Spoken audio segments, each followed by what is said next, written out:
Labdien, draugi! Šodien mēs esam Ilmāra Zirņa hortenziju dārzā Jelgavā un gribu padalīties ar mūsu lepnumu ar lielajiem hortenziju kokiem.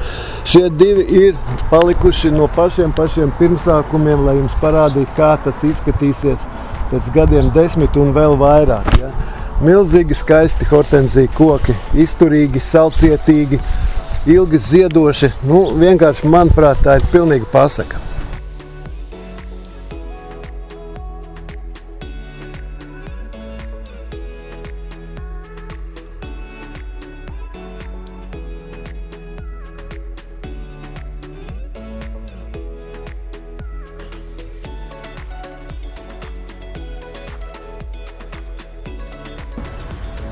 Lūk, draugi, šis ir fantoms, vai nav monstrs. Šis ir viens no pirmajiem mūsu pašu veidotajiem kokiem, un tā jau ir vēsture. Tā ir vēsture ar nākotni.